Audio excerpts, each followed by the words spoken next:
안녕하세요. 행복한 부자 엄마 곽정민입니다. 오늘은 세계의 소원 100일의 기적 이사다 히사스쿠의 글을 들고 나왔습니다. 이 세계의 소원 100일의 기적은 우주의 법칙으로 소원을 이루는 방법에 대해서 나와 있어요.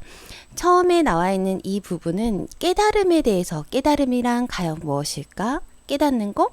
많은 자기 개발서라든지 아니면 마음 수양책이라든지 도를 깨닫는 책에서 깨달음이라고 나와 있는데, 이 깨달음이 비움, 나는 비움으로써 나 자신을 인정함으로써 모든 것을 이뤄내고 마음의 평온을 얻겠다라는 이론들이 많았다고 해요.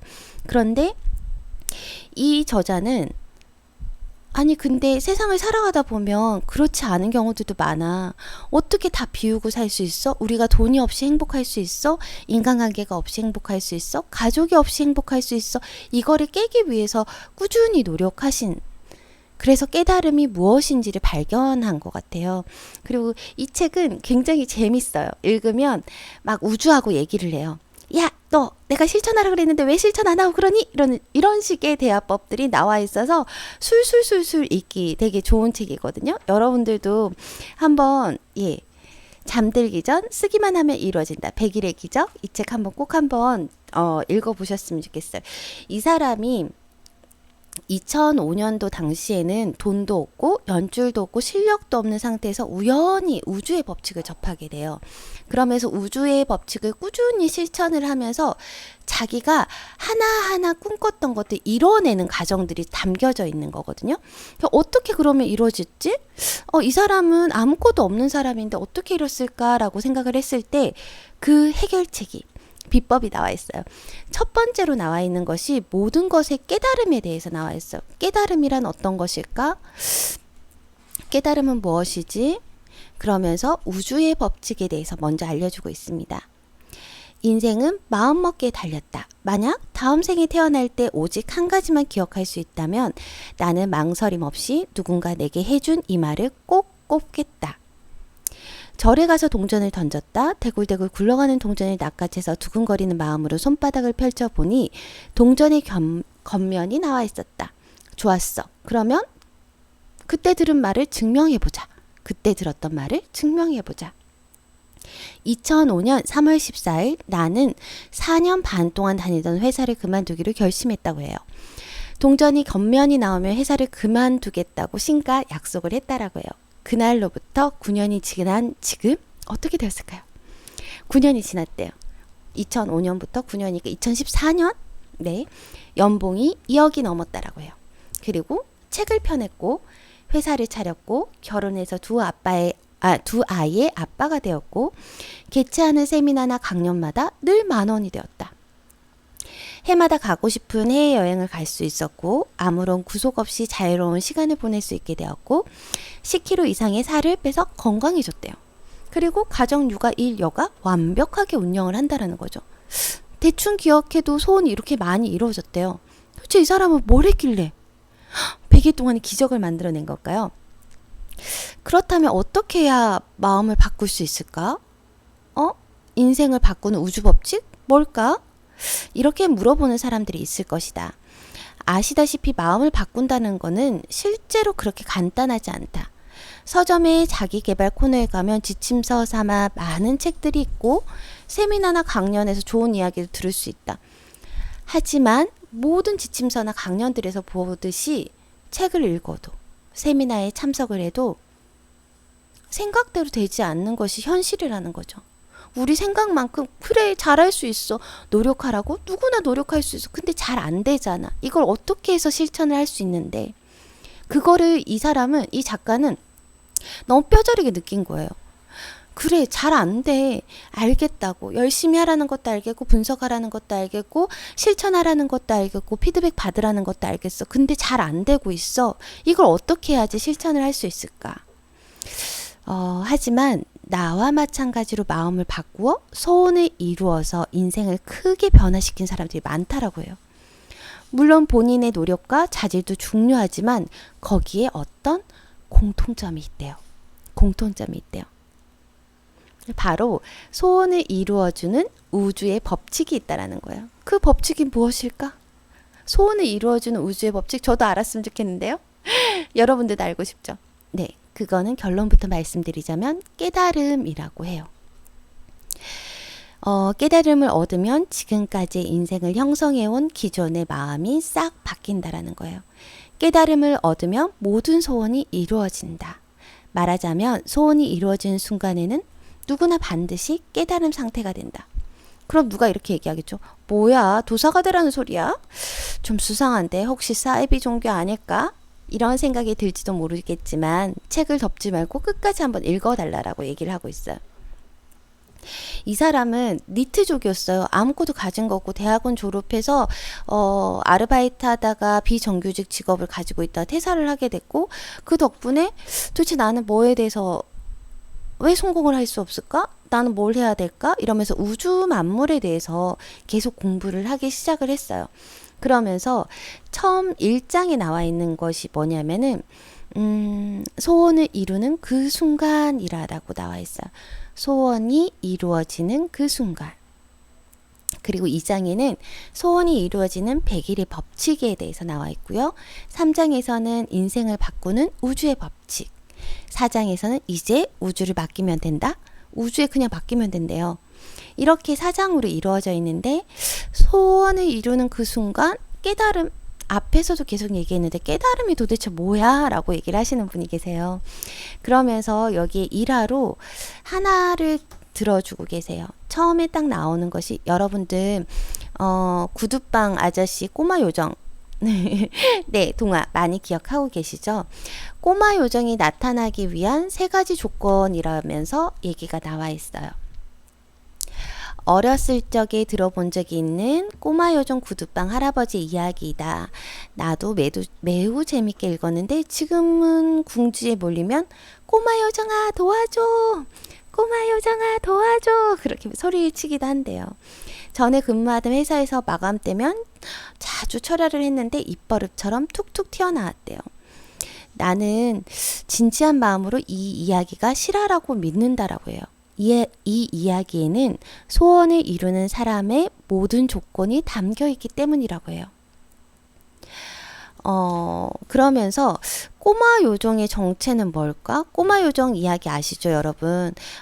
천이 한 조각밖에 남지 않은 가난한 구두방 할아버지가 천이 한 장밖에 남지 않았네, 어떡하지 고민하다가 잠들었을 때 꼬마 요정이 나타나서 뚝딱뚝딱 멋진 구두를 만들고 다음날 그 보답으로 꼬마 요정의 옷과 신발들을 만들어줬다는 얘기잖아요. 이 꼬마 요정으로 뭐가 깨달음을 표현을 하는 걸까? 왜 이게 모든 거를 나타낸다라고 얘기를 하는 걸까? 꼬마 요정의 정체는 뭘까? 네, 여기서 풀어드리고 있습니다. 꼬마 요정과 구두방 할아버지에서 나오는 꼬마 요정은 누구에게나 나타난다. 그것은 잠재의식이다라는 거예요. 꼬마 요정을 잠재의식으로 표시를 했어요. 깨닫는 순간에 소원이 이루어진다라고 얘기를 해요. 잠재의식, 깨달음, 어떤 연관관계가 있을까요? 자, 여러분, 소원을 이룬 사람들의 공통점을 한번 찾아볼까요? 네, 그건 바로 극한까지 내몰려서 몸에서 완전히 힘이 빠졌을 때 소원이 이루어진다라는 사실이에요.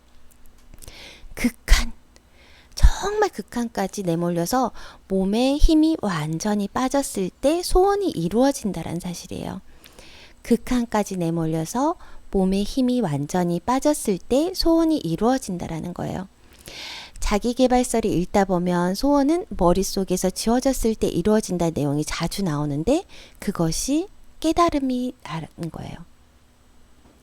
깨달음이라고 하면 보통 몸을 고통스럽게 만들어 고행하는 사람, 몇 시간 동안이나 앉아서 명상하는 사람, 또는 모든 물욕을 깨끗이 지워버린 사람들, 마치 성자나 도인 같은 특별한 사람을 떠올리기 쉬운데, 그런데 막상 깨달음이란 무엇인가? 라고 물으면 뭐라고 대답해야 할지 알 수가 없다라는 거예요. 사전을 찾아보면 깨달음이란 사물의 본질이나 의미 따위를 제대로 이해하는 것이라고 나와 있고, 불교에서는 마음의 어지러움을 버려서 영원한 진리를 터득하는 것이라고 나와 있어요. 마음에 어지럽고 내가 힘들고 어렵고 이런 여러 가지 감정들을 버려서 영원히 진리를 터득하는 것이 깨달음이라고 해요. 하지만 머리로는 의미를 이해하고 실감하기는 어렵다라는 거죠. 깨달음? 그래? 그럼 그 깨달음 어떻게 해야 되는데? 사실은 깨달음이라는 것이 몸으로 체감하는 것이기 때문에 머리로 이해하는 데는 한계가 있다라는 거예요. 머리로 이해하는 것은 한계가 있다. 깨달음. 마음속에 있는 어떤 것들의 어지러운 상태를 완전히 버리고 영원한 진리를 터득하는 것이라고 했어요. 근데 이 이론만으로 어떻게 깨달음이라는 거지? 여러분들도 그렇지 않아요? 어떻게 해야지 깨닫는 거지? 깨닫는 거? 그래, 나는 어떤 욕심을 부리지 않겠어? 다른 사람들한테 기대하지 않겠어? 욕망에 불타지 않겠어? 이런 생각을 하면서 깨달음을 얻는다라고 생각하는데 여기서는 다르게 얘기를 하고 있어요. 한번 보실까요?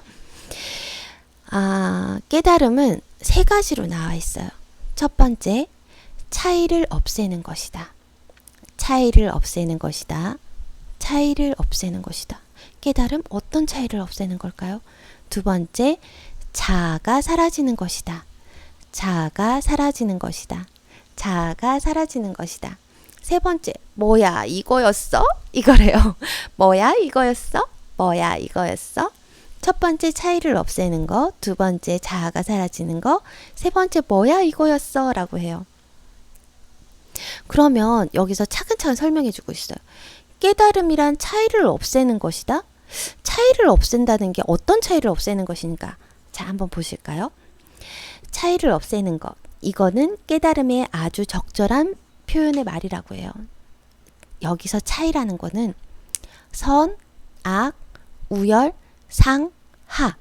이런 우리가 대립적으로 받아들이고 있는 그런 개념들 있죠. 위, 아래, 아니면은 앞, 뒤, 아니면 너가 우수해, 너가 나보단 열등해. 이런 것들 있죠. 이거를 차이라는 거예요. 이 차이를 없애는 것을 깨달음이라고 해요. 왜 차이를 없애는 걸 깨달음이라 그럴까? 한번 보실까요?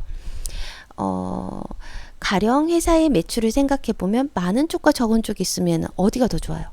많은 쪽이 좋죠. 그럼 남성의 키가 만약에 160cm도 안 돼요. 그러면은 180 넘는 사람이 낫겠어요? 160도 안 되는 사람이 낫겠어요? 180이 넘는 사람이 좋다라는 거죠. 그리고 여기서는 이렇게 여성 가슴을 A컵이 좋아요, D컵이 좋아요? 그러면 D컵이 좋다라고 얘기를 하잖아요.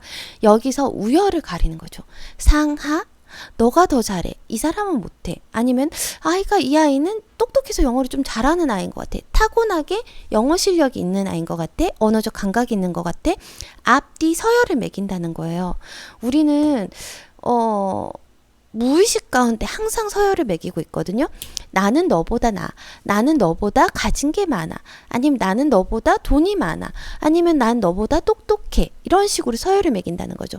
회사에서도 누구는 일을 잘해. 누구는 일을 나보다 못해. 누구는 어때? 라고 서열을 짓고 키가 크고 작음도 키가 커서 좋아. 키가 작아서 좋지 않아. 이렇게 상하를 나눈다는 거고 우열과 선과 악을 나누고 있다라는 거예요. 그런데 이게 과연 맞을까라는 거예요. 우리는 매일 이와 같이 선, 악, 우열, 상하 같은 가치관에 얽매여서 일희일비한다라는 거예요. 일희일비한다라는 거예요.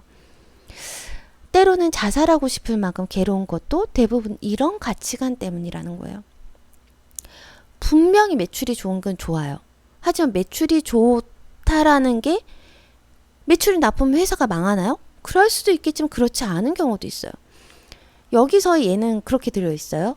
자신은 회사를 다녔는데 회사에서 월급도 점점 줄어들고 매출도 점점 줄어서 어려운 상황이 됐대요. 그래서 회사를 그만두는 계기가 됐대요.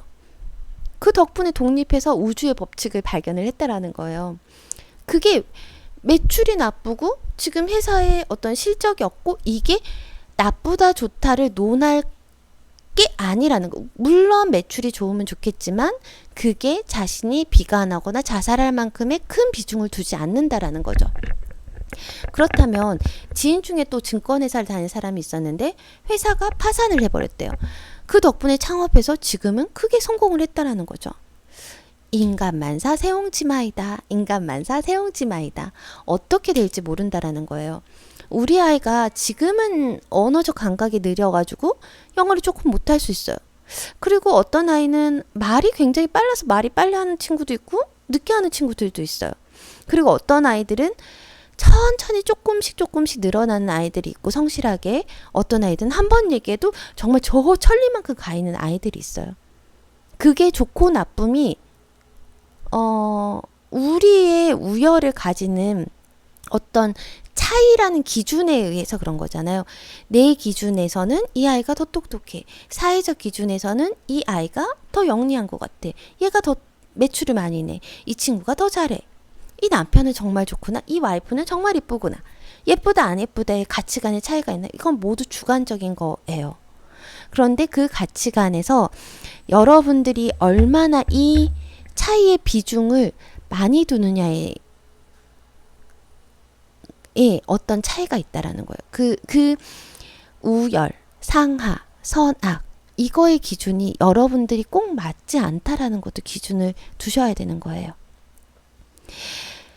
그 자체 모두에 절대적이고 보편적으로 악은 아니라는 거예요. 절대적이고 보편적으로 악이 될 수는 없다라는 거예요. 매출이 오르지 않는다고 해서, 내가 키가 작다고 해서, 내가 예쁘지 않다고 해서, 내가 공부를 잘하지 못하고 해서 이게 보편적이고 절대적으로 악이 될 수가 없다라는 거예요. 그거는 우리가 정한 기준에서 악이고 선이고 열이고 등이고 이렇게 상하 관계가 나눠진다라는 거예요. 보편적이거나 절대적이지 않아요. 이걸로 자살을 하거나 이렇게 해선 절대로 안 된다는 거죠. 여담이지만 나는 20살 때부터 대머리 조짐이 보였대요. 그래가지고 어떤 잡지책을 샀는데 해조류나 단백질이 충분히 섭취하면 두피가 영양 섭취를 많이 하면 탈모에 좋고, 두피 마사지를 해줄수록 혈액순환이 좋아져가지고 좋아진다고 얘기를 했대요. 근데 마지막 소개한 방법에 탄성을 질렀대요. 마지막 소개한 방법 뭘까요? 마음을 비운다. 마음을 비운다. 다시 말해서 대머리가 뭐 어때서? 내가 어때서? 난 그래도 멋진 사람이야. 나 그래도 당당할 수 있어. 나 정말 멋진 사람이야. 나 남들 부럽지 않은 가족들이 있고, 남들 부럽지 않은 체격이 있고, 남들처럼 아프지 않고, 남들만큼 버는 만큼 벌어 라는 당당함, 마음을 비우는 거예요. 대머리라서 어때? 여러분들 한번 따라해 보세요. 대머리라서 어때? 대머리라서 어때? 마음을 비우는 것입니다. 마음을 비우는 것입니다. 일반적으로 대머리가 나쁘다라는 가치관에 사로잡히기 쉽지만 사실 거기에도 선, 악도 어떤 가치도 없다는 것을 정확하게 이해하셔야 된다는 거죠. 가슴이 A컵, D컵? 이거에 선, 악이 있나요? 대머리 아니다? 이게 선, 악이 있나? 없다라는 거예요. 거기에 선, 악, 우와, 열, 상하 같은 가치라는 것이 없다라는 거예요. 이 저자는 당시보다도 대머리가 더 많이 진행이 됐대요. 그래도 지금은 괜찮다라고 합니다. 신경 쓰지 않는데요. 그것처럼 이 선, 악, 우, 열, 상하 같은 가치를 아예 없애는 거예요. 이런 차이를 깨달으면 이런 차이를 없앤다라는 것부터 시작을 한대요. 첫 번째 해결책이 나왔어요. 첫 번째 깨달음이라는 것은 차이를 없애는 것이다. 나왔어요. 두 번째 뭐였어요? 깨달음이란 자아가 사라지는 것이다. 깨달음이란 자아가 사라지는 우리 자아 존중감 높아야 된다는데 왜 자아가 사라져야 된다는 거지? 자아가 왜 사라져야 돼? 깨달음이란 자아가 사라지는 것이다. 여러분 한번 들려드릴게요. 두 번째는 자아가 사라지는 것이다. 세상에 태어나기 전에 아기는 완전히 엄마와 한 덩어리여서 자신과 타인과 구별이 없었다라는 거죠. 그러나 세상 밖으로 나온 순간 갑자기 엄마하고 분리되면서 깜짝 놀라서 울음을 터뜨리고 엄마 젖을 물려주면 울음이 그치고 안심을 한다는 거죠. 이해되세요? 엄마 품 안에 있을 때는 엄마하고 일심동체였다가 엄마하고 분리되면서 자아라는 게 형성이 되고요. 성장하면서 점점 엄마하고 분리되면서 독립된 존재로 인식이 되는 거예요. 나아가서 소유의 개념이라는 것도 생기고요. 자기와 타인, 자기 것, 남의 것을 구분짓게 되는 거죠. 엄마하고의 독립이 이루어짐으로써 분리가 됨으로써 성장이 일어나고, 이러한 성장으로써 난 조금 더 많이 가졌으면 좋겠어. 나는 조금 더 부자였으면 좋겠어. 나는 부모님들이 부자였으면 좋겠어. 내가 조금 더 많은 학용품을 가졌으면 좋겠어. 남들보다 좋은 차를 탔으면 좋겠어. 좋은 집을 가졌으면 좋겠어. 이런 소유의 개념들이 생기고 자기 것과 남의 것을 구별하기 시작을 한다라는 거죠. 여기서 자아라는 것은 자신과 타인을 구별하는 그 선을 자아라고 부른다. 자신과 타인을 구분하는 그 선을 자아라고 부른다라는 거예요. 자신과 타인을 구분하는 그 선을 자아라고 부른다는 거예요. 아기가 세계에서 처음 태어났을 때는 아무런 경계선이 없어요. 나의 세계, 남의 세계 관계없이 있었다가 이게 점점 성장하고 자라나면서 자아라는 개념이 생긴 거예요. 나의 것과 남의 것. 그러니까 나의 것을 더 많이 갖고 싶어지는 거죠. 내가 조금 더 소유하고 싶은 것이죠. 그러면서 자기가 만든, 우리는 세상을 살아가면서 자기가 만든 어떤 안경, 필터에 걸러서 세상을 보기 시작을 한다는 거예요. 내가 내 눈으로 맞다라고 생각하는 걸 맞다라고 보고, 내가 틀리다라고 생각하는 걸 틀리다라고 보기 시작한다는 거죠.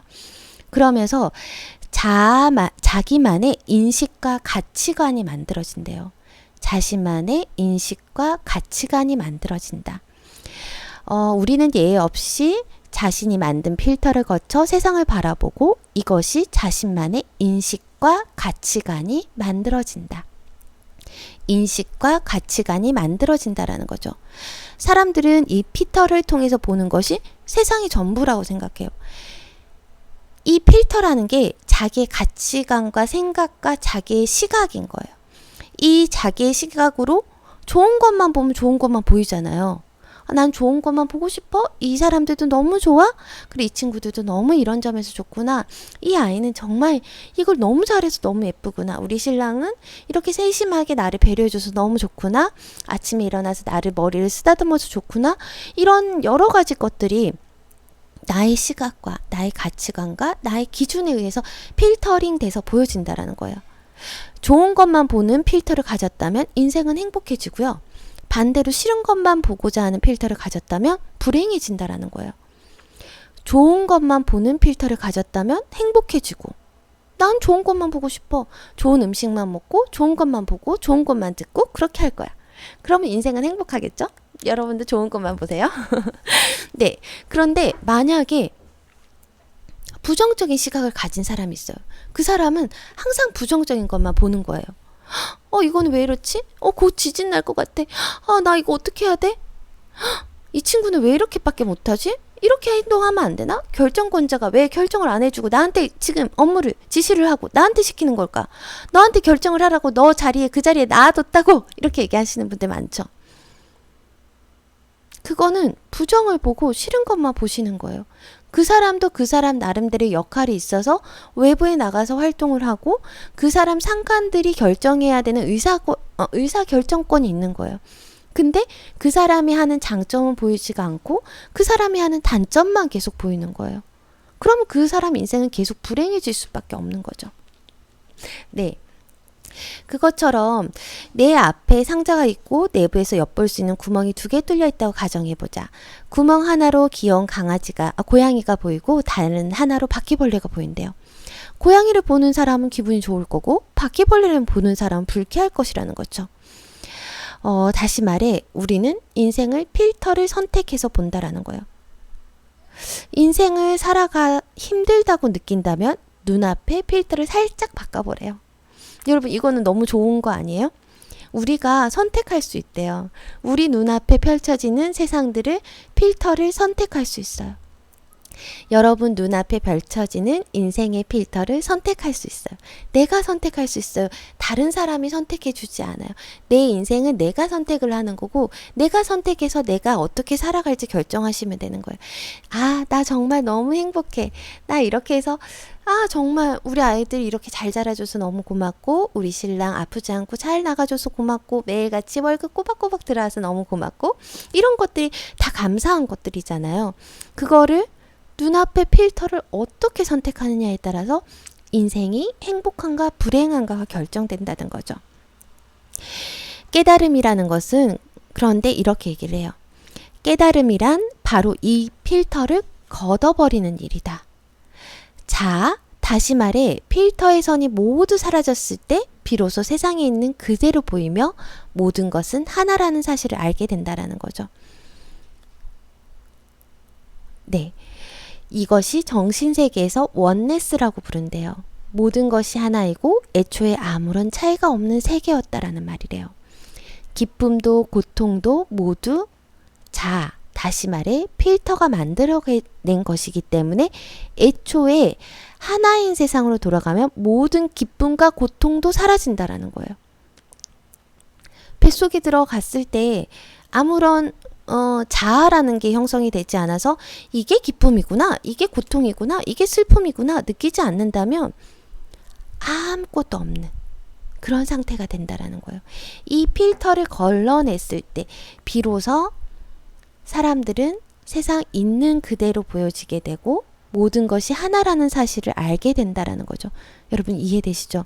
그러면 그때는 기쁨도 슬픔도 모두 없어진다라는 거예요. 하지만 인간으로 태어났는데 기쁨도 고통도 없는 삶은 가능하겠어요? 불가능하잖아요. 어떻게 인간으로 태어났는데 기쁨도 없고 고통도 없어. 다시 뱃속으로 들어갈 수 있는 것도 아니고. 네, 맞아요. 그렇다면 앞으로 가능한 기쁨을 선택하려고 노력하라라는 얘기인 거예요. 세상을 살아가다 보면 기쁨도 있을 수 있고 슬픔도 있을 수 있고 고통도 있을 수 있어요. 그런데 우리가 선택할 수 있잖아요. 우리가 선택할 수 있다면 굳이 불행과 슬픔을 선택하는 것이 아니라 기쁨을 선택하라는 거예요. 그 기쁨을 선택해서 노력하라는 거예요. 인생을 살아가다 보면 기쁨도 고통도 없는 삶은 불가능하다. 그렇다면 앞으로 가능한 한 기쁨을 선택하려고 노력하면 된다라는 거예요. 인간으로 태어난 이상 기쁨도 고통도 없는 삶은 불가능하다. 그렇다면 앞으로 가능한 한 기쁨을 선택하려고 노력하면 된다. 깨달음이란 언뜻 보기에 아무런 의미도 가치도 없는 하나로 돌아가는 시시한 것이래요. 그로 인해 자유로운 선택을 할 수 있는 위치에 설 수 있다. 선택의 여지가 없다라는 것은 자유롭지 못하고 괴로운 일이지만 우리는 선택을 할 수 있잖아요. 기쁨을 선택하시겠어요? 슬픔을 선택하시겠어요? 오늘 하루 행복한 하루 선택하시겠어요? 불행한 하루 선택하시겠어요? 오늘 아침에 저희 아이한테 항상 물었거든요. 너는 오늘 하루 어떤 하루를 선택했어? 엄마는 행복한 하루 선택했어 라고 얘기를 하니까 엄마 나는 오늘 행복하고 슬픈 하루가 될 것 같아 이러는 거예요. 왜? 이러니까 행복한 하루가 될 것 같은데 조금 슬프지도 않을까? 맨날 기뻤다 슬펐다 기뻤다 슬펐다 한대 이러는 거예요. 정답이죠. 아이는 그렇게 겪어가면서 성장을 하니까 기뻤다 슬펐다 기뻤다 슬펐다 이렇게 하는 것 같아요. 여러분도 기쁨도 있을 수 있고 슬픔도 있을 수 있어요. 근데 그 비중을 어디에 많이 두실지 결정하시고 조금 더 행복한 거에 선택을 하셔가지고 행복한 하루하루 보내시면 되실 것 같아요. 네, 두 번째 깨달음이라는 것은 자아를 없애는 것이다 라고 나왔어요. 자, 다시 한번 기억해 주세요. 첫 번째 깨달음은 차이를 없애는 거예요. 차이라는 것은 성과 악, 우와 열, 상과 하 이런 가치관의 차이를 없애는 거예요. 두 번째 깨달음이란 자아가 사라지는 것을 의미해요. 자아라는 것은 자신과 남을 구분짓는 선이에요. 내 필터로 걸러서 보기 때문에 불행할 수도 있고 행복할 수도 있어요. 그 필터를 없애는 작업을 자아가 사라지는 거라고 얘기를 했어요. 그러면 마지막에 깨달음이란 뭐야 이거였어 라는 게 남아있죠. 뭐야 이거였어? 이거 뭘까요? 한번 읽어드릴게요. 하나로 돌아가는 순간 깨달음이 세 번째, 뭐야 이거였어 가 찾아오잖아요. 앞에서 말했듯이 아기 때는 모든 것이 하나인 세상에 산다. 그러다 성장하면서 자아가 싹트고 더 나아가 자아가 강해지고 복잡해지면서 자신만의 필터를 만들게 된다라는 거죠. 행복한 필터를 만들면 행복해지만 그 반대의 경우는 분명히 있대요. 이미 경험했던 상태로 돌아가는 것이니 뭐야 이거였어 라고 반응하게 된다. 모르는 것이라면 어머나 하고 놀라겠지만 아는 것을 다시 기억해내는 것일 뿐이므로 뭐야 이거야 하면서 이거야 허탈해할 수도 있다라는 거죠. 그러면 이것들과 소원을 이루는 사람들과의 관계는 어떤 것일까요? 이렇게 깨달았어. 그래서 소원을 이루는 사람은 어떤 관계가 있다라는 거지? 그래, 깨달음은 차이를 없애는 거야. 자아를 버리는 거야. 뭐야 이거야 했어요. 세 가지를 했어요. 그러면 소원을 이루는 사람들과 어떤 상관관계가 있다는 거야? 깨달음? 깨달음을 하나로 정리하면 이렇게 정리를 하고 있어요. 애초에 하나여서 차이가 없던 세상을 뭐야 이거였어 라고 기억해내는 것이래요. 애초에 하나여서 차이가 없던 세상을 뭐야 이거였어 라고 기억해내는 것이래요. 애초에 하나여서 차이가 없던 세상을 뭐야 이거였어 라고 기억해내는 것이래요. 이것이 깨달음이다. 결국 우리는 애초에 하나였던 세상을 잘게 부수어서 일부러 차이를 만들어내고 뭐야 이거였어 라면서 살아간다는 뜻이래요. 인생이 그렇기 때문에 재미있기도 하지만 그로 인해 인생이 고통스러운 건 사실이래요. 그 고통은 사실 뭔가 바라는 마음 때문이래요. 이해되셨어요? 우리가 스트레스를 받거나 아니면은 고통스럽거나 내가 뜻대로 되지 않는다라는 거는 내가 변하고자 하는 마음 때문이래요. 여러분들 지금 혹시 고통스럽거나 스트레스 받거나 그러지 않으세요? 이거는 사실 뭔가 바라는 마음 때문이래요. 뭔가 바라는 마음 때문이라는 거예요. 지난번에 얘기해 드렸듯이 화라는 것도 내가 세운 기준에 맞지 않을 때, 내가 기대한 것에 맞지 않고 그 기대치에 부합하지 않을 때, 내가 원하던 답을 듣지 못했을 때 그때 화가 난다라고 얘기를 드렸죠. 그것처럼 고통이라는 것은 사실 뭔가 바라는 마음 때문이래요. 뭔가 바라는 마음 때문이다. 고통은 사실 뭔가를 바라는 마음 때문이다. 인생은 기쁨도 있고 슬픔도 있어요. 그래서 재미있고 그것 때문에 고통스럽기도 한데요. 근데 그 고통은 무언가 바라는 마음 때문이라는 거죠.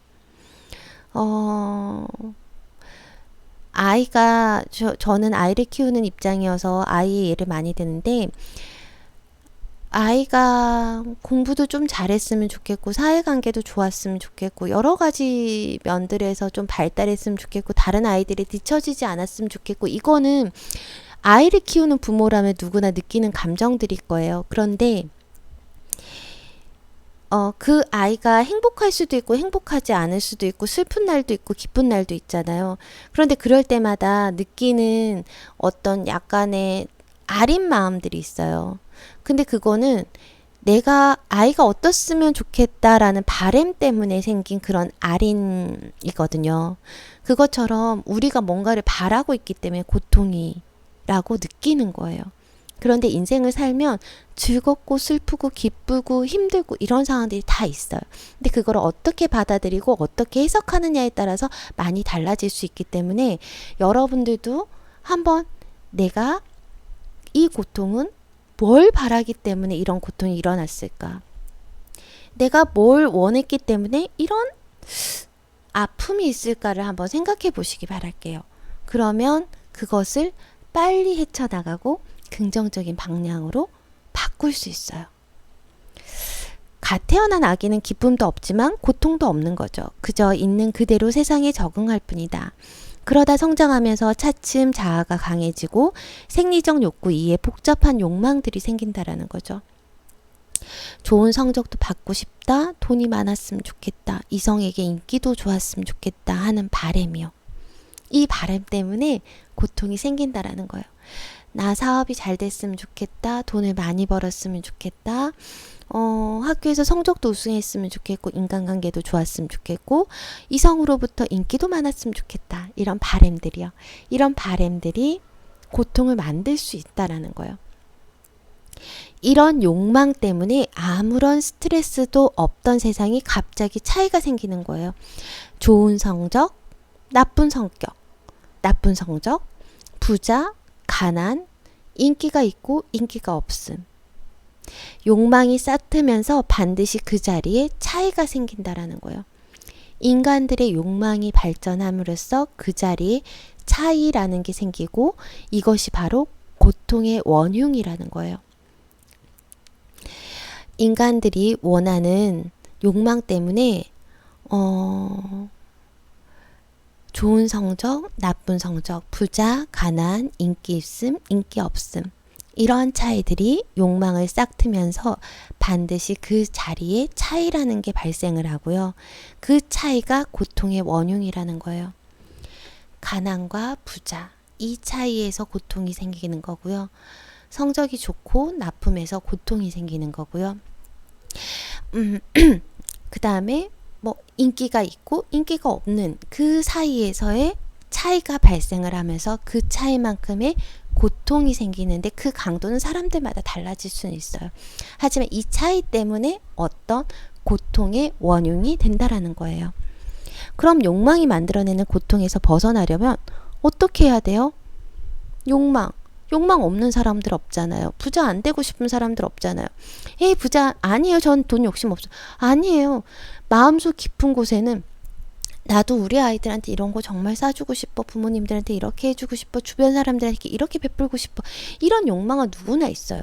아니라고 하시면 거짓말이신 거예요. 아니면은 종교적으로 어떤 도를 넘어서신 분이라면 그럴 수도 있어요. 아무것도 없는 거, 돈을 원하지 않는 거, 돈의 가치에 대해서 생각하지 않는 사람이라면 가능할지 모르지만 일반 평범한 보통 사람들이라면 그거에 대해서 충분히 생각을 하시고 거기에 대해서 나는 돈이 많았으면 좋겠어. 그리고 이 고통에서 벗어났으면 좋겠어. 이런 것들을 하신다라는 거죠. 그러면 이런 욕망들 어떻게 해결해야 될까요? 방법은 딱 두 가지래요. 욕망이 없는 사람들은 없잖아요. 사업이 잘 되고 싶어, 부자이고 싶어, 공부 잘하고 싶어, 인기 많았으면 좋겠어, 인간관계도 좋았으면 좋겠어. 이런 욕망들, 이 욕망들에 의해서 발생하는 갭에 의해서 발생되는 이 욕망들의 차이에서 어떤 고통이 발생한다면 이 고통을 어떻게 벗어나느냐고요. 벗어나는 방법을 두 가지로 제시를 하고 있어요. 궁금하시죠? 네, 하나는 처음부터 바라지 않는 거예요. 나는 괜찮아. 부자가 아니어도 괜찮아. 나 공부 못해도 괜찮아. 나 그래도 사는 지장 없어. 행복하게 잘 살 수 있어. 이런 자체를 생각을 하지 않는 거예요. 바라지조차도 않는 거죠. 나 굳이 잘 벌 필요 없어. 나 지금도 행복해. 이런 거. 근데 또 나머지 하나는 잘 들으세요, 여러분. 욕망을 실현하는 것이에요. 욕망을 실현하는 것이다. 욕망을 실현하는 것이다. 하나는 처음부터 바라지 않는 거고요. 두 번째는 욕망을 실현하는 것이래요. 성공하고 싶다면 성공해보세요. 두 번째로 이루고 싶다면 이뤄보세요. 똑똑해지고 싶으세요? 그럼 똑똑해져 보세요. 네 번째, 이성으로부터 관심이 많고 인기가 좋고 싶으세요? 그럼 그렇게 만들어 보세요. 욕망을 실현시키는, 아니 욕망 실현시키는 게 그렇게 쉬웠으면 내가 했지 라고 얘기하시는 분들도 있으실 거고, 두 번째로 처음부터 바라지 않는 거 그거 가능한 거야 라고 생각하시는 분들도 계실 거예요. 그런데 이렇게 얘기를 하고 있습니다. 인간이기에 포기할 것인가 아니면 원할 것인가, 인간이기에 포기할 것인가 아니면 원할 것인가 라고 얘기를 했어요. 네. 그러면 욕망이란 뭔데? 굳이 정의하자면 미래에 일어나는 길을 바라는 바람직한 변화래요. 고통은 현상과 욕망의 간극 때문에 생긴다. 그러니 고통에서 벗어나는 한 가지 방법은 이 간극을 만들지 않는 방법인데 다시 말해서 애초부터 바라지 않는 것이죠. 이것은 번뇌를 끊는 일이라고 할 수 있는데 자선이나 폭포수행 같은 고행을 하는 사람들은 대부분 이것을 목표로 한다는 거예요. 그 목표가 깨달음이다. 그러므로 깨달음을 얻음으로써 고통에서 벗어나는 것도 그런 의미에서 행복해지는 방법이래요. 실제로 정신세계에 관한 서적들을 보면 이대로 괜찮아, 애쓰지 않아도 괜찮아, 아무것도 요구하지 않아도 돼, 이미 너는 완벽하니까, 이런 식의 설명으로 욕망을 버리거나 번뇌를 끊는 방법으로 소개하는 책들이 많다라는 거예요. 근데 저자는 인간은 살아가면서 욕망이 없을 수 없어 라고 얘기를 하고 있어요. 처음부터 나는 괜찮아, 애쓰지 않아도 괜찮아, 지금으로도 충분해, 너 잘하고 있어, 아무것도 하지 않아도 돼, 너는 완벽해, 이렇게 얘기해서 애초에 바라지 않는다면 욕망조차도 없이 행복해질 수 있어요. 근데 우리는 살아가다 보면 이렇게 욕망을 꿈꾸지 않을 수가 없다라는 거죠. 물론 이것도 진실이라면 진실이다. 커다란 우주에서 내려다 본다면 어떤 의미에서 궁극의 진실일 수도 있다라는 거예요. 그런데 그렇다면 아무것도 할 필요가 없잖아 하고 오해하는 분도 분명히 있을 거라는 거죠. 아무것도 하지 않고 산다면 어떨까? 동물처럼 숨만 쉬고 먹기만 먹고 마시기만 마시고 자기만의 인생을 즐긴다고요? 그러면 절이나 저기 산속에 들어가서 살아야 아니면은 모든 인간관계를 끊거나, 아니요, 그걸 다 떠나서요, 욕망이 없이 그렇게 사는 게 즐겁고 행복할까요? 나는 돈을 많이 벌지 않아도 돼, 나는 행복하지, 그런 것 따위는 괜찮아, 이대로도 괜찮아, 아무것도 할 필요 없어, 이게 즐거우세요? 즐겁지 않잖아요. 더 즐거운 일을 찾아야죠. 저희 살면서 행복한 일들이 얼마나 많은데요. 캠핑을 가고 싶고 이런 것, 여행을 가고 싶고 이것도 욕망이고요. 돈을 많이 벌고 싶은 것도 욕망이고요. 더 잘생겨지고 싶고 더 예뻐지고 싶은 것도 욕망이고요. 남들보다 잘나고 싶어지는 것도 욕망이에요. 이런 욕망이 나쁘다라는 그 가치를 없애라, 기준을 없애야 된다라고 얘기를 했잖아요. 그러면 욕망을 없다라는 건 실로 무책임한 일이라고 할 수 있는 거죠. 여러분 종이 쓰잖아요. 이 종이도 원에서 생긴 거고, 인터넷도 원에서 생긴 거고, 음식도 그렇고, 입는 옷도, 집도, 이동수단도, 핸드폰도, 뭐 이런 연필도, 마우스도, 마이크도, 카메라도 우리가 원해서 생긴 거죠. 이게 다 욕망에 의해서 생긴 거란 말이에요. 우리가 바라는 것 때문에. 우리 주변에 있는 모든은 누군가의 욕망의 산물이지 결코 자연에서 얻어지는 자연 현상은 아니잖아요. 그쵸?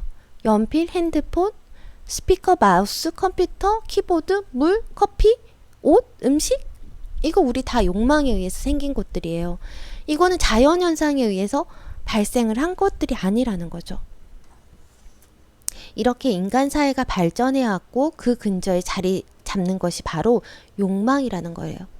버릴 수 없는 것들이에요. 여러분들도 버릴 수 없는 게 욕망인 거예요. 우리는 누구나 가지고 있어요. 그거 자책하실 필요 없어요. 욕망이라는 거는 그 차이에서 발생을 하는 거기 때문에 그 고통 차이, 거기서 발생하는 욕망이 발생을 할 수밖에 없는 거예요. 그리고 모든 사람이 무엇인가를 욕망할 때마다 현실과 간극이 생기기 때문에 분명히 틀림없이 괴로운 거예요. 근데 나의 욕망과 현실과의 갭이 무조건 있을 수밖에 없어요. 그러니까 욕망이 생기는 거기 때문에. 그래서 괴로울 수밖에 없는 거예요. 여러분들 더 잘나지고 싶고 더 멋진 부모가 되기 위해서, 그리고 더 멋진 사람이 되기 위해서 욕망이 있는 거고, 그 욕망과 현실과의 갭 때문에 스트레스를 받고 힘들 수밖에 없는 게 당연한 거예요. 하지만 그 고통에서 도망치지 않고 간극을 좁히려고는 노력한 덕분에 지금 우리가 이렇게 편리하게 살 수 있다는 거예요. 누군가의 욕망으로 우리는 편안한 삶을 살 수 있다라는 거죠. 여러분 욕망을 꿈꾸는 게 나쁜 게 아니에요.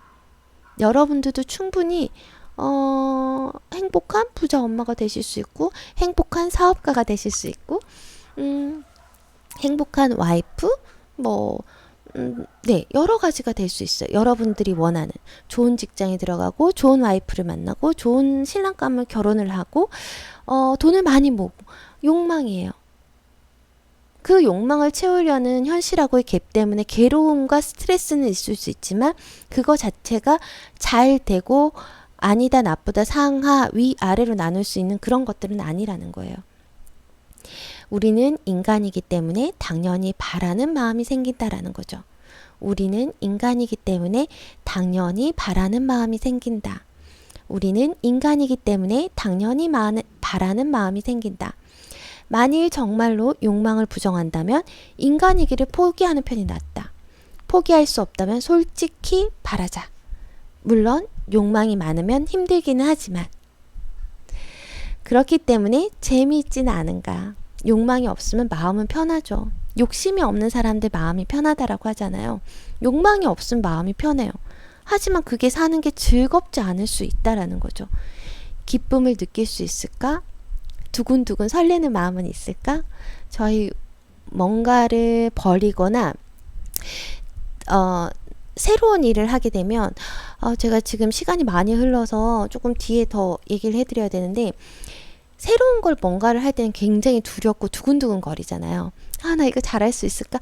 열정은 있는데 끝까지 막 못 가는 경우들도 생기잖아요. 그런 설렘은 그 욕망이 있기 때문에 가능한 거예요. 내가 잘하고 싶어. 내가 정말 멋진 사람이 될 거야. 나는 어떻게 될 거야. 그리고 우리 가족은 어떻게 될 거고 우리 애들은 어떻게 될 거야 라는 욕망이 있기 때문이거든요. 그런 욕망들이 만약에 없다면 얼마나 재미없겠어요. 그거 하나하나 이뤄가는 것도 굉장히 큰 재미고 삶의 기쁨들이잖아요. 네. 아무것도 바라지 않는 삶, 그런 삶을 살고 싶지는 않으시죠? 네. 물론 모든 욕망을 부정하고 동물처럼 사는 것도 개인의 선택이다. 하지만 나는 그러고 싶지 않았다라는 거죠. 인간이기를 포기할 것인가 아니면 원할 것인가. 나는 원하는 쪽으로 선택을 했대요. 여러분 잘 기억하세요. 현재의 나와 욕망과의 괴리가 있어요.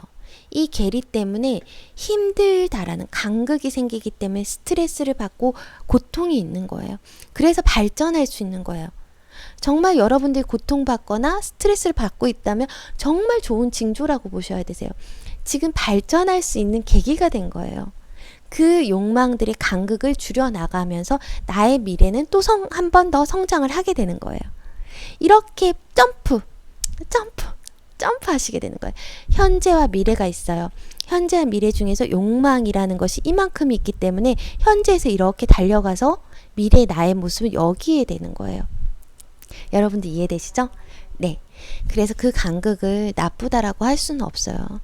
스트레스는 우리를 어쩜 발전시켜주는 하나의 일부분일 수 있거든요. 네. 그래서 그러면 욕망을 끝까지 집착하래요. 여러분들 그냥 아무것도 하지 않고 무아경지의 상태에 있을 것이냐? 저자는 그렇게 있지 않겠다. 그러면 욕망을 달성하라. 욕망을 달성하기 위해서는 끝까지 잡아라. 라고 얘기를 했어요.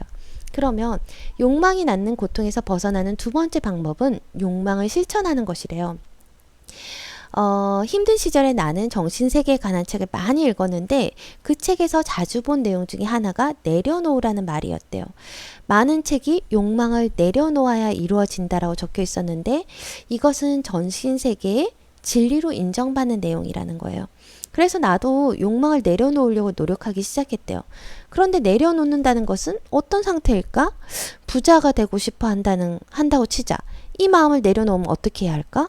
가난해도 좋다고 생각하면 되는 걸까? 아니면 부자가 되고 싶다는 생각 자체를 하지 않으면 될까? 그렇다면 어떻게 생각해야지 되는 거지? 응? 욕망을 내려놓는다는 말이 무슨 말이야 도대체? 원래는 부자가 되고 싶다. 그렇지만 정신세계에 관한 책에서는 내려놓아야 얻을 수 있다라고 쓰여져 있다. 그래서 부자가 되기 위해서 내려놓으려고 노력한다. 이거 굉장히 모순이 있다라는 걸 알아차린 거죠. 부자, 욕망이 실현됐을 때 내려놓다를 동급으로 취급한다라는 거예요. 내려놓으려면 노력하면 노력할수록 부자가 되고 싶은 것에 집착하게 되기 때문이래요. 나는 부자가 되고 싶지 않아. 나는 가난해도 괜찮아. 이렇게 내려놓으면 내려놓을수록 부자가 되는 것에 집착하게 된다는 거예요. 결국 부자가 되려는 제대로 된 노력도 하지 않은 채 집착만 강해지고 고통은 더더욱 커진다라는 거죠. 욕망이 실현되지 않는 상태에서 시간만 흘러간다는 거예요. 그건 거예요. 내 마음속 깊은 곳에는 여러분들 누구나 부가 충분히 있었으면 좋겠어요. 근데 나는 내려놔. 부자가 되고 싶지 않아. 나는 아니야. 난 지금이라도 만족해. 나 부자 자체에 대해서 생각하지 않을 거. 근데 현실을 부정하면 부정할수록 더 욕망은 들끓게 되죠. 왜냐면 현실하고 부딪히기 때문에.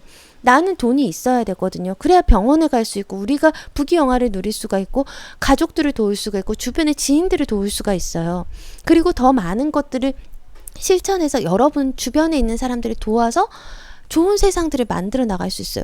근데 아니야, 난 부자가 되고 싶지 않아. 이렇게 잠재의식을 계속 꾹꾹꾹꾹 누른다면 이거는 아니야, 나는 부자가 되고 싶어, 부자가 되고 싶어 하는 속마음 깊이에 있는 것을 계속 억누르는 것밖에 안 되는 거예요.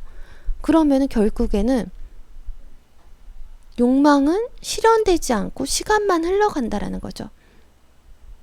해결되지 않은 욕망으로 시간만 흘러가고 내려놓는 것이 사실상 불가능하다라는 거예요.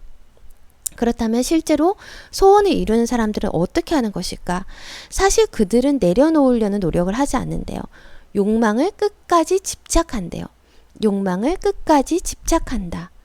가령 눈앞에 돈다발이 있다고 치자. 이것을 내려놓으려면 어떻게 하는가?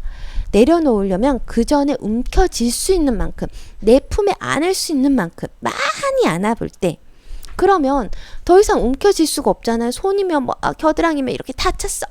이제 더 이상 돈을 잡을 수가 없어. 그러면 그때서야 이제 내려놓을 수가 있다라는 거죠. 내려놓는다는 것은 역설적으로 움켜쥐기, 집착하기와 세트라는 뜻이래요.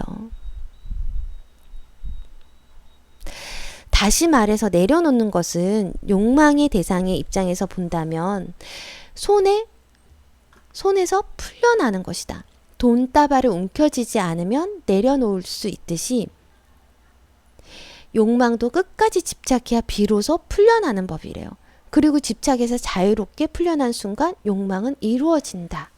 그럼으로써 마침내 고통에서 해방된다는 거죠.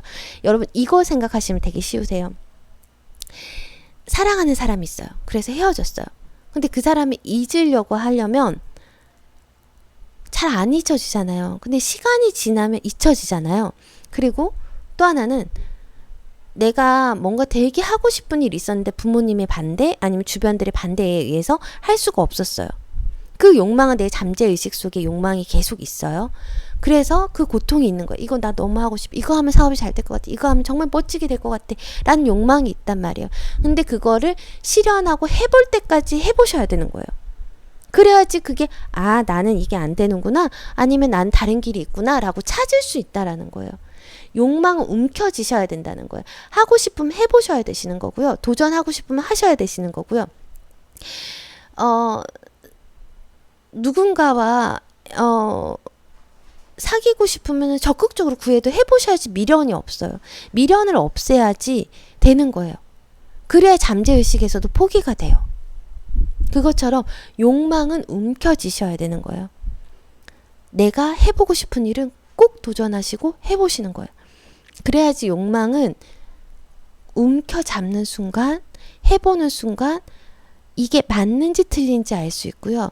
그걸 해보고 나서야 내려놓을 수도 있는 거예요. 이해되시죠, 여러분?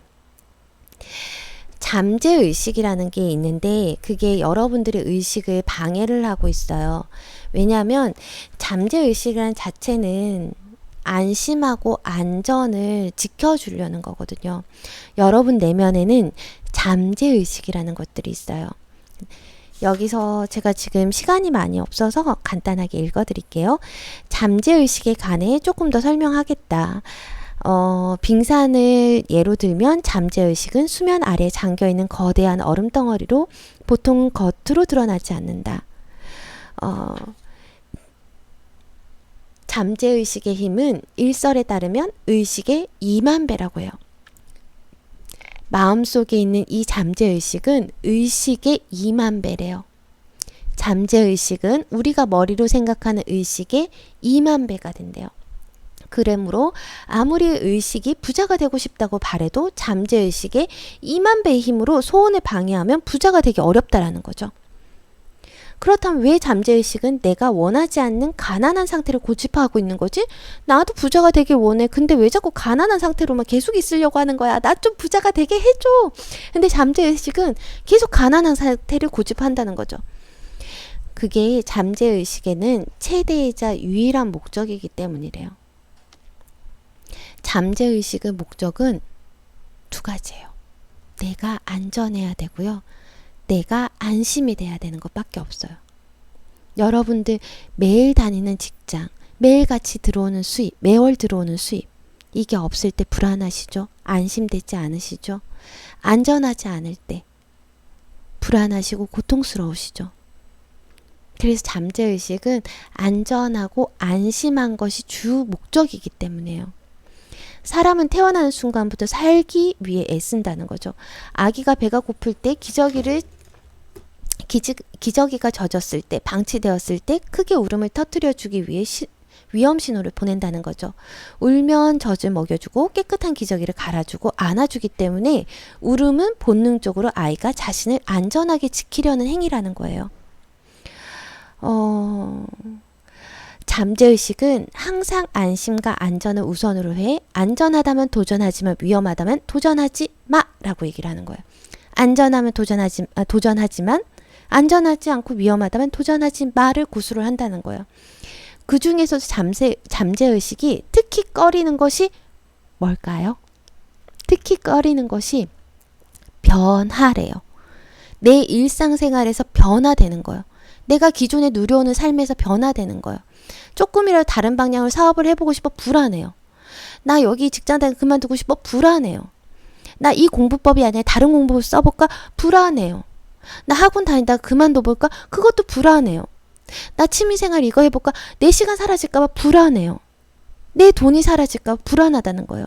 지금까지 살던 상태를 그대로 유지할 때 가장 안심되고 또 가장 안전하다라고 느끼는 거예요. 그래서 변화가 힘들다는 거예요. 우리 잠재의식에는 안전과 안심이 돼야 되거든요. 안전과 안심이 그의 목표예요. 그게 나를 지키는 거라고 생각을 하기 때문에요. 여러분들도 그렇게 살아오셨고 지금도 그렇게 살고 있을지 몰라요. 그런데 깨달으셔야 돼요. 우주의 만물의 법칙. 깨달으시면은 욕망을 이루세요. 이루시면 되시는 거예요. 그 욕망은 우리가 현실과의 갭 때문에 스트레스를 받고 고통을 받아요. 내가 원하는 만큼, 내가 바라는 만큼, 내가 얼마나 많은 더 욕망을 가지고 더 원하는 것들이 높은가에 따라서 그만큼 욕망이 커짐에 따라 스트레스와 고통도 더 커질 수밖에 없는 거예요. 더 커져요. 그게 내가 잘 되고자, 내가 더 멋진 삶을 살고자 하기 때문이에요. 그 욕망 버리지 마시고요. 잠재의식과 싸워서 이기는 거예요.